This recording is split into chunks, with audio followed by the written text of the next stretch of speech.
Subscribe now and press the bell icon. Never miss an update.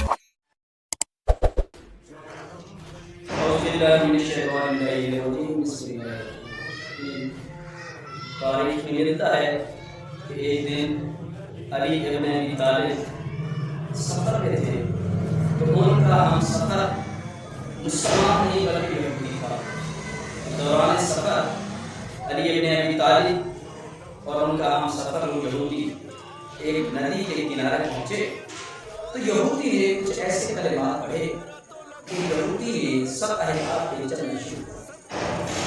تو علی ابن ابی طالب حیران ہوئے اور جب وہ یہودی اس ندی کے دوسرے کنارے پہ پہنچا تو علی ابن ابی طالب نے پوچھا کہ ما کرا تھا کہ اے یہودی تو نے کون سے ایسے کلمات پڑھے کہ تو نے سطح آپ پہ چلنا شروع کر دیا؟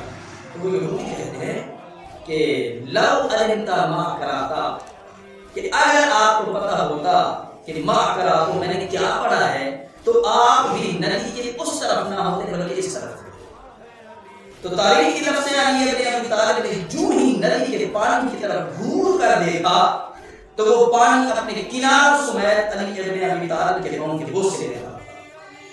تو جب یہودی نے یہ محسوس کیا کہ یہ وہ عظیم ہستی ہے کہ جس نے ندی کے کناروں کو ہی آپس میں ملا دیا ہے، تو پوچھتا ہے کہ اے شخص بتائیے آپ کون ہیں اور آپ نے کون سے ایسے کلمات پڑھے ہیں کہ میں تو پانی کو مسخر کیا تھا لیکن آپ نے تو ندی کے کناروں کو ہی آپس میں ملا دیا ہے۔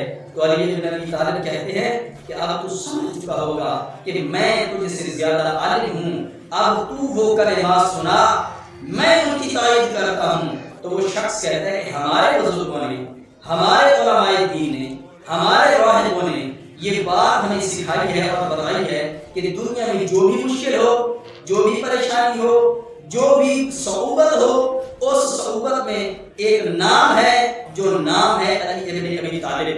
یہ آخری پیغمبر کے وسیع کا نام ہے، اگر آپ اسے لیں گے تو ہر مشکل آسان ہو جائے گی، حتیٰ کہ آپ پانی پہ چلنا شروع ہو جائیں گے۔ تو علی ابن ابی طالب کہتے ہیں کہ اے یہودی مجھے پہچان کہ جس علی کا نام لے کر تم صدیوں سے ندیاں پار کر رہے ہو، میں وہی علی ابن ابی طالب ہوں۔ وما علینا الا البلاغ المبین۔ دل کی دھڑکن میں بھی دھک دھک کے دھڑکتا ہے علی جانم۔